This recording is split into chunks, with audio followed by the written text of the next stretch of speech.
All right, Kitty, listen. I know that the Whale Shark Tunnel made it right there.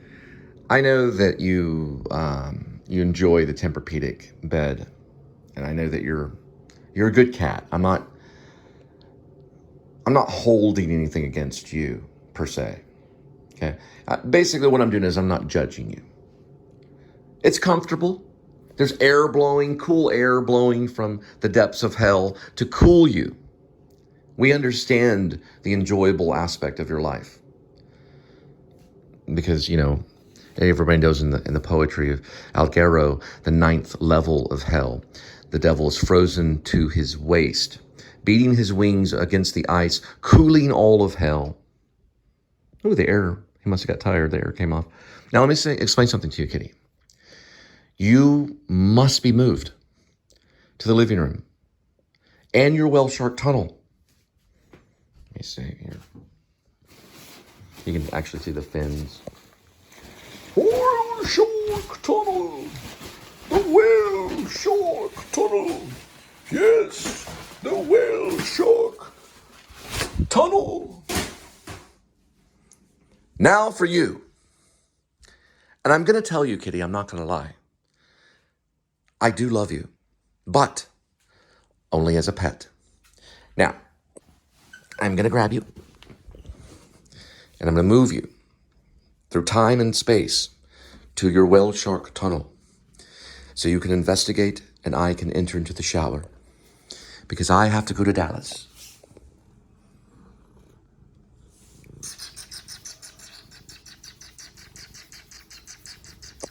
All right, I had to practice there for a second, and I didn't show this, but I practiced a song right there. Kitty ran all the way from here immediately, and guess where he went? Now, we know we moved the Whale Shark Tunnel. We know what we did, okay? I'm going to come over here again and tell you that I appreciate you as a cat. I appreciate your well-being and your purring, your simple aspect of just staring into space and smelling things. But you're going to have to get off the Tempur-Pedic and go into the living room. Okay? Because we are headed to Dallas.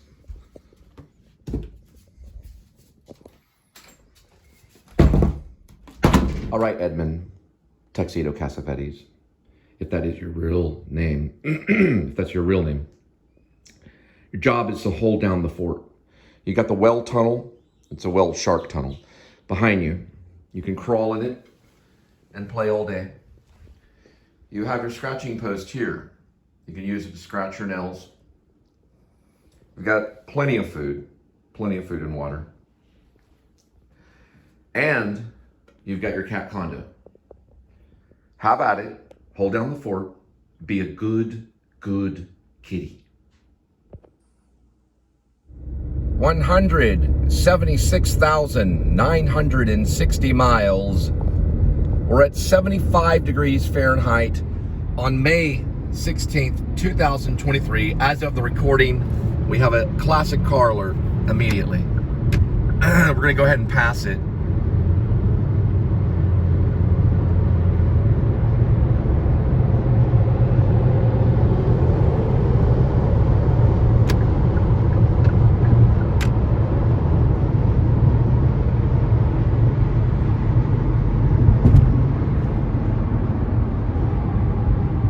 So we wanted to study the reasons why Mark David Chapman decided to kill John Lennon. He was once called the man with no name.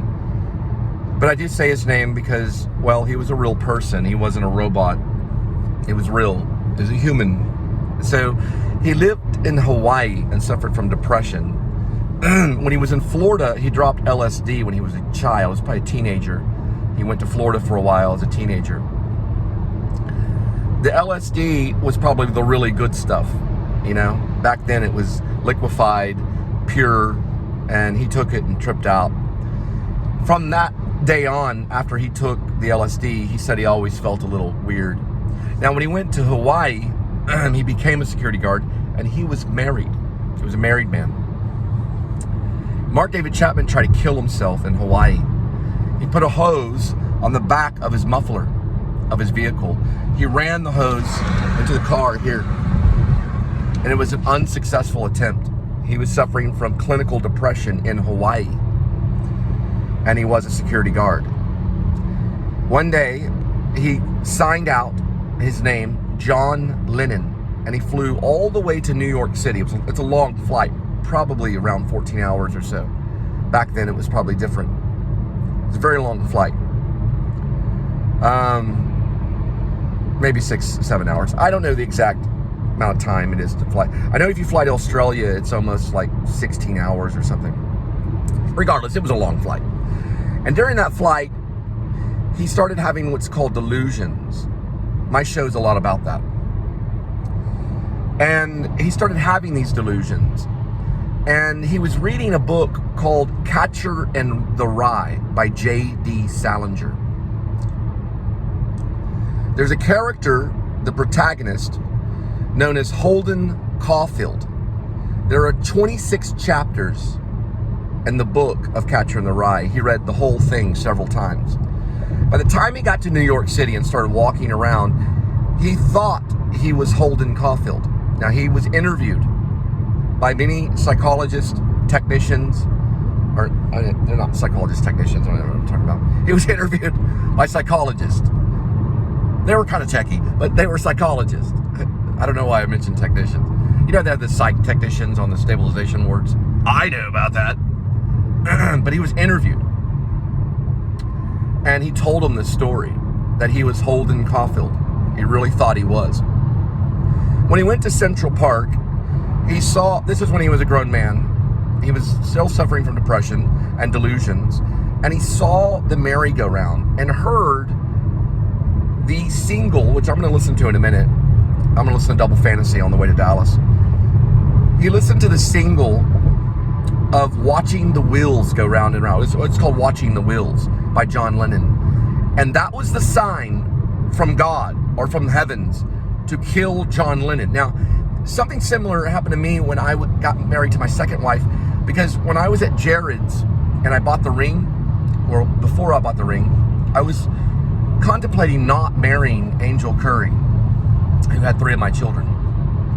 I think she's a writer. I think she writes. Or I know she has some poetry. I've read some of her poetry. I married her. But I was outside of Jared's. I walked in and I heard a song on the speakers. And it said the word angel in the song. I immediately took out my wallet and bought the engagement ring at Jared's. True story. Months later, I'd marry Angel Curry, and she would become Angel Spivey, and we'd have 3 children together. It's part of this vlog. Then I would go off, and I'd start videotaping buildings in Dallas. True story. I record up to 600 posts on SoundCloud. Mini posts. Some songs I would do 30 times in a row. The original songs that I wrote. And some covers. I think I did a John Lennon cover. Jealous Guy. I think I did Jealous Guy cover. And I did this for about a year, and Angel walked out on me and took the kids. And all those posts went on SoundCloud. And I continued Uber rideshare. So Mark David Chapman arrives in New York City, and he walks around Central Park. He goes to a record store, and he buys Double Fantasy, which is a record by John Lennon. He goes and stands in front of the Dakota, which is Central Park West. He stands there, and there's a doorman, and also there's a photographer for Rolling Stones named Paul Gorish, or Garish, or something weird, some weird name. And he was taking photos of John Lennon. He had been doing it. He was a paparazzi. He had been doing it for a while. John Lennon didn't mind it at all. And he would stop in front of the Dakota. John Lennon would stop in front of the Dakota and sign autographs all the time. Well, he went off to a studio to record further music, to work on his music, you know, with Yoko Ono. And when he returned, there was a man there named Mark David Chapman. same guy I was talking about that was suffered from depression and was a security guard and signed out as John Lennon and went to New York City. And he also thought he was Holden Caulfield. And he stood there and he said hi to Lennon. And Lennon nodded. And he got his autograph. Paul Garish, whatever his name is, he was the paparazzi, took a photo of John Lennon and Mark David Chapman. And Mark David Chapman was smiling. He was grinning that he got his autograph. Well, in the story, Let Me Take You Down, which is about Mark David Chapman, at that point, Mark David Chapman refused to leave the Dakota, the outside of it, where the sidewalk was. And he felt as if he was a gargoyle that blended in to the structure of the Dakota. That's what he described himself as, a gargoyle. And he was waiting for John Lennon to return. This is all a true story. John Lennon went off the next day, or I don't know if it was later that day, but it was sometime later. Went back to the studio with Yoko Ono. It was the music recording studio. I think it was called Hit Records or something like that. Or Hit Studios. I think maybe it was called Hit Studios.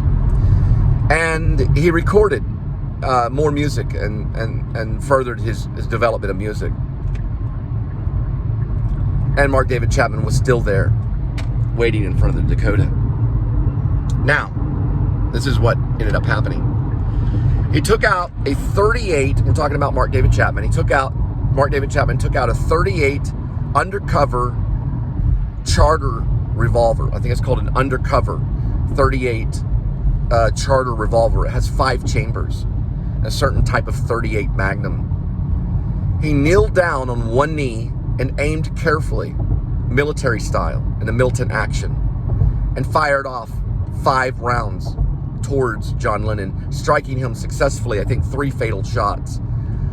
They don't know exactly. They have to look on the autopsy report. One pierced his lung, which flooded, and I think his spleen exploded, and that was it for John Lennon. I don't know the exact fatal aspect of it. People know this stuff. They've studied the autopsy report. I studied Elliott Smith's autopsy report. I've seen it several times. I'll probably look at it later to get the exact wounds. And then John Lennon did not die immediately. He fell to the ground, and the gun was wrestled away from Mark David Chapman, and either thrown into the alleyway. It was rid somehow. They completely discarded of the gun. By the time the police showed up, they were able to arrest Mark David Chapman because he never left the Dakota.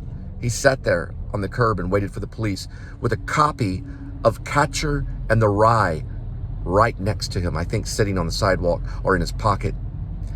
And that's what he was arrested with. Only the copy of J.D. Salinger's The Catcher and the Rye. This is all a true story. All right, we're headed to Dallas. And, you know, Linda, it's a long story with Linda and I, because I'm praying for her every day and her recovery and sobriety. When you are sober, God works in your life a very different way. When you're in miserable drunkenness, He doesn't work in your life at all. You know, think of God as this like master. But the only thing is God's a friend, you know. But he's a master of kindness, and he's a master of love, and he is a friend. God is a friend. And when you're too drunk and you're around your friends, they sometimes don't really want to be around you, you know. So I'm praying for Linda, and we were headed to Dallas, and I just, you know, I'd like for you to pray for her as well, because I know she's a real person, and I know that she can become sober, and that's my goal for Linda.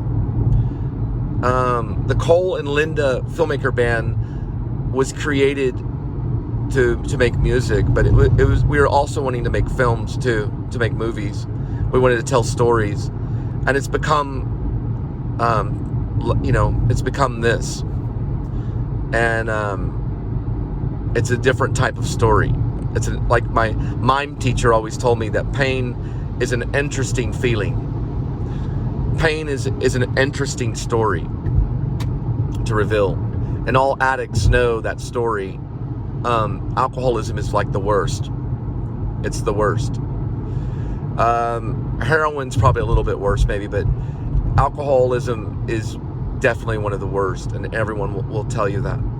I have had a friend that lost their life to alcoholism. Her name was Megan. She was a ballet dancer. She did dance for baby dolls, but she was also a ballet dancer, and she lost her life to alcoholism. She lost the battle, as they say. And I'm praying every day that she becomes sober. Now I am listening, I listen to Double Fantasy, to John Lennon album. I switched over and I'm now listening to Bandcamp. It's my new song, I Lost Control, the Cole and Linda Filmmaker Band. Another song that I wrote about alcoholism is called Am I on High? And it's on my SoundCloud, and it should be on my Drooble. You guys might have to search for it. It could be on one of the albums. I have 3 albums on Drooble. One of the albums I have is called She Passed Out. The second album is called The You're Right Song. The You're Right Song. And the third album is called Peroxide. Peroxide's about being hurt. The first album, She Passed Out, is comical, but there's also serious songs on it. Check it out on my Drooble under Cole Spivey. Y'all have a good day. Follow along. We're under a bridge. Now, we are going into Irving, and this is where I raised my 3 children. David, Elizabeth, and Gwendolyn, and then of course Angel and I lived here. So we left Fort Worth, Angel and I. This was probably 2013, November. And in November of 2013, we left Fort Worth. I was staying in apartment 5 in a certain place. It was 5. That's what the name of the apartment. Well, that was on the door. The door was number 5. I left that apartment, and I got here in Irving with Angel. And Angel and I, then we decided after the marriage, because we were married in Van Zandt County, and we decided to go to Boston. So we jumped on a plane for our honeymoon and did all 13 colonies. Boston, we went through Harvard, Salem, we went through Salem and saw the statue of, I always call her Tabitha, but she's on Bewitched. I get Sabrina, Tabitha, Samantha. I get them all mixed up, but she was Samantha. We saw the statue of Samantha.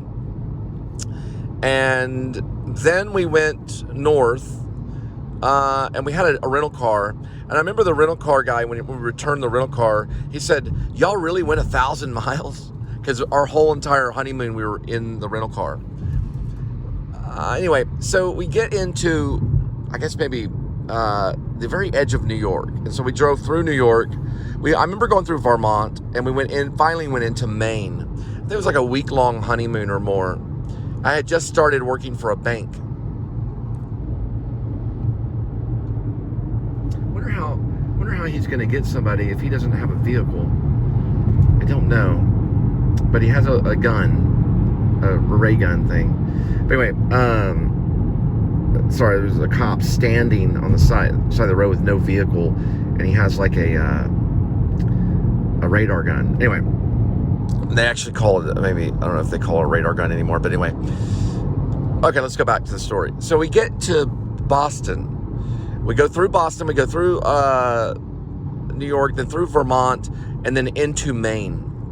And we go right to Parkman, Maine, where the cabin is. Now, the cabin, I write about the cabin in Escape from Maine. It's the first place he arrives. I call it a cabin. It's really a house with a basement, but it's about the size of a cabin. And it's got I think there's a chimney. There might be a chimney on it. We stayed there for 2 or 3 days. We went by Stephen King's house, so we saw Stephen King's house. And I remember one night I got up from our honeymoon, and I went to a nearby seafood place to get a crab roll, and brought it back for Angel and then, you know, we ventured on into Canada. We went to east side of Canada to a place called St. Stephen's. We went to St. Stephen's where we tried some beer, some local brewery beer. And a week later, we get back to Texas and Irving, and a week later, Angel tells me she's pregnant. And that was with David. David was born there, Elizabeth was born there, and Gwendolyn was born there. David was born in 2014, Elizabeth was born in 2015, and Gwendolyn would be born in 2018, a few years later. We had 3 children together. And having those children is the most beautiful thing that I can think of, having those 3 children. I remember seeing David in the back seat, in his little car seat,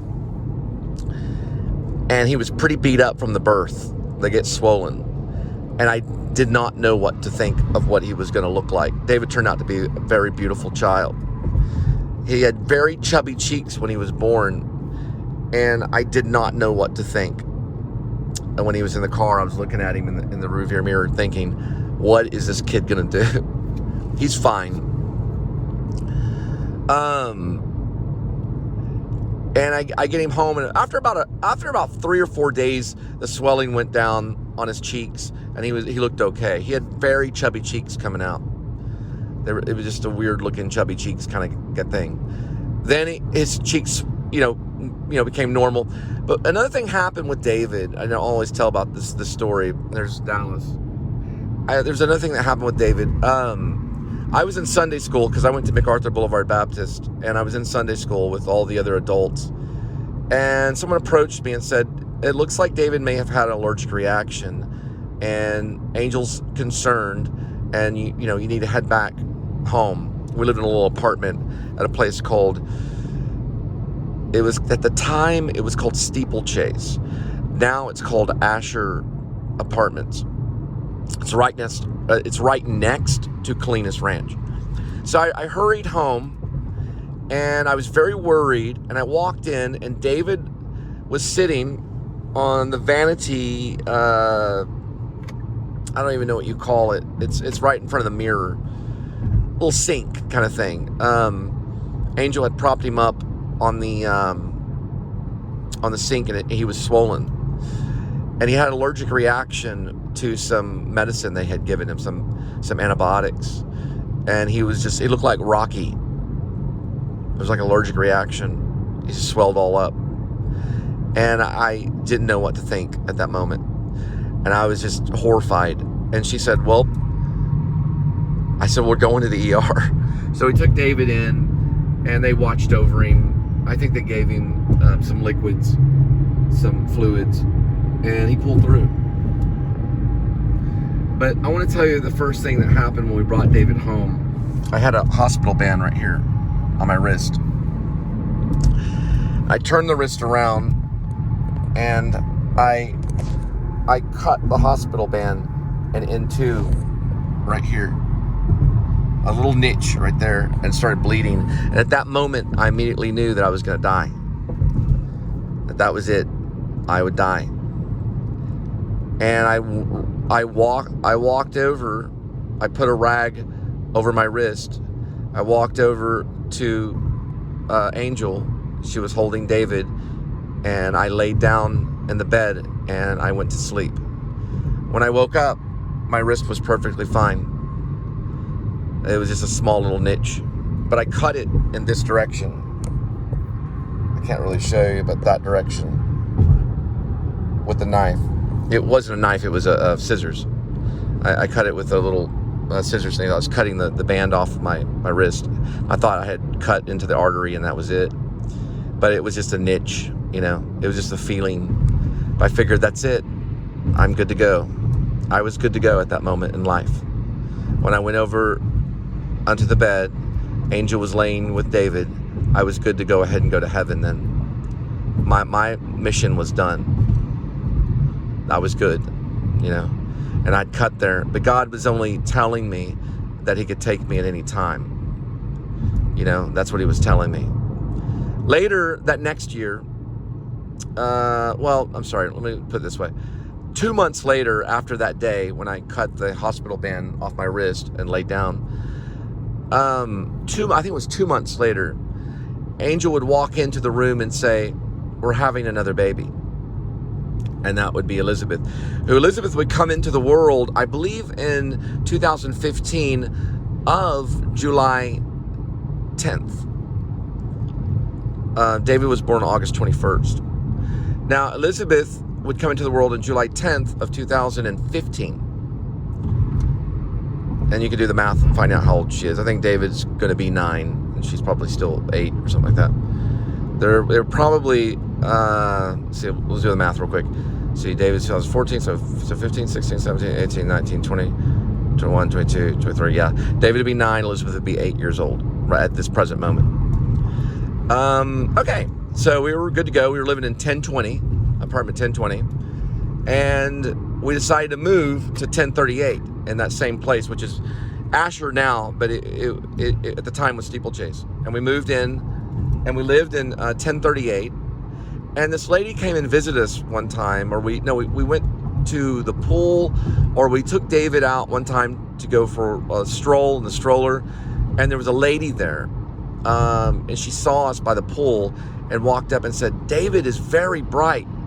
He's very in tune." She was a Buddhist. And I said, "Really?" Because our goal was to turn everybody into Christians. We were on a mission. If we met somebody, we were to turn them into a Christian. It'd say, "Hallelujah, amen, you're a Christian." And I started talking to her a little bit. I think I was on my own. That's right, I was on my own when she came up to me. Angel was still in the apartment.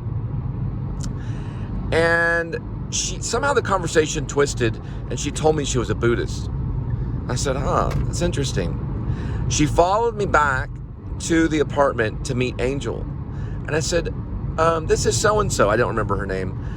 And David was still with me and everything. And I think Angel may have already had Elizabeth. I think Elizabeth was probably already born at this point, because we were still in 1038. I was writing a screenplay called Love and War and listening to Johnny Cash and other things. I had not picked up the guitar for a while, and I finally did pick up the guitar while I made a video. It's kind of like a honeymoon video kind of thing. I made it for Angel, and it wasn't a bad honeymoon video. It just showed the areas we went to and stuff. It was more like a vacation video, and I showed it to Angel, and she thought it was nice and everything. And I picked up the guitar one day. And I had the guitar with me for a long time. I did many Christian plays. We worked with a group called Puritan Productions with Margaret Z and her group. And we did productions in Fort Worth and in Dallas, and then eventually in Austin. And I picked up the guitar, and I started to work on a song that I had worked on in Euless a long time ago called Run. I have a recording of it on my Samsung 8. And I laid it down, and I played it. I was on the bed. I don't remember where the kids were. And I played the whole song through. And I started diddling with the guitar every once in a while. Not a whole lot. We finally moved out of 1038, and we decided to live on West Rochelle in Irving, in a rental house that we agreed to buy with the owner, Arlen Roth. And he was going to sell it to us. It had some septic problems, but when I lived there, I obtained the app Sundance and got it for the television. It's called the Sundance Film Channel. I began watching Sundance a lot, and there was a movie that would come on called Puffy Chair. And I would try to watch a little. I still to this day have not seen it. But I would watch a little bit of it, and it's full of language. But it was done very independently. And I thought, this is interesting. It looks like someone just picked up a video camera and started making a movie. But it was done carefully. And we're about to go into Office Space filming location in a minute. And I thought to myself, wow, you could probably just get a little script together, a few actors, and maybe $1,000, and make yourself a little independent film, And I thought, okay, this is interesting. And that kept swimming around my mind. And I would pick up the guitar and I'd start playing. I think I finally figured out how to do what's called a, it's when you down tune it to a D. And my brother was married, and he used a song in his I don't know, you call it reception, called Everlong. It's a Foo Fighters song by Dave Grohl. And I down tuned the D to the proper way. I think I may have learned it on YouTube. And I put on the Samsung 8 underneath me, and I think I uploaded a song of Everlong, plain Everlong. Just the song. I don't know if I sang it or not. And that was about it. And I kept writing these screenplays. Well, finally, the bank said no. We weren't able to get a house on West Rochelle. And I decided to, well, we moved back to that area, but we moved into a place called Colinas Ranch, which was right next to Steeplechase. Steeplechase was still Steeplechase. Now it's Asher. And we were in Colinas Ranch. Our neighbors were kind of mean. They threw Chinese food on our car. And the upstairs neighbor were these two black guys that smoked marijuana all the time. I don't know their names. And I reported them to the Irving Police Department.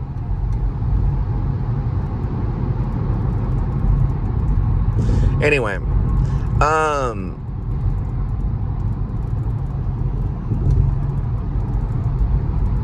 they ended up continuing their rampage, and one of them threatened to knock me out. So I called the police department again, and the police officer told me, Cole, listen, we can't do anything if someone tells you that they're going to harm you. There's nothing we can do. Or we would arrest every rapper out there. You know, we'd arrest every artist out there that would speak. People can say whatever they want. That's what he told me. And I said, well, what about the drugs? Because they're smoking pot upstairs. I have, 3 kids. He said, well, we don't have a DEA department in Irving anymore. We don't have a drug enforcement agency in Irving. I said, okay.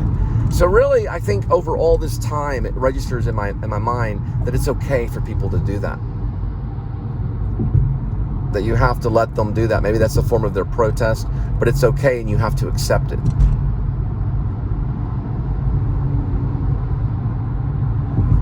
You have to basically accept it. And that's just how things are, you know?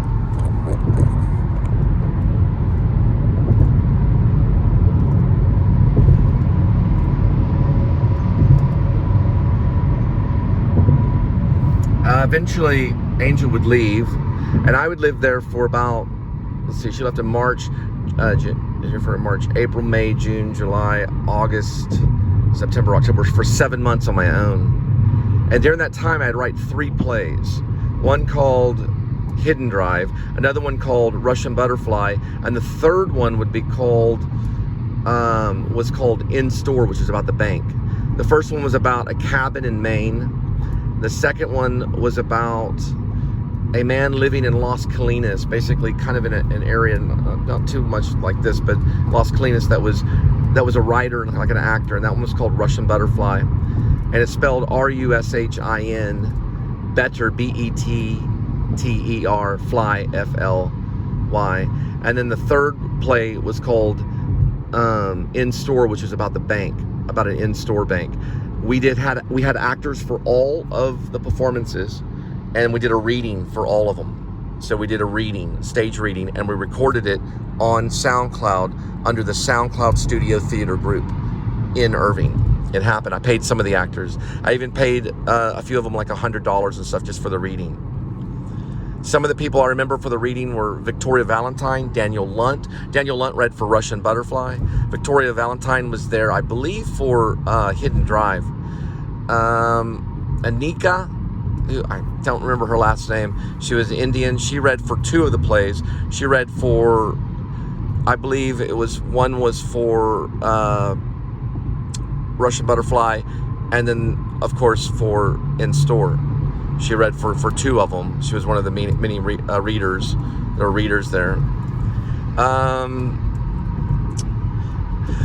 Daniel Lunt only read for Russian Butterfly.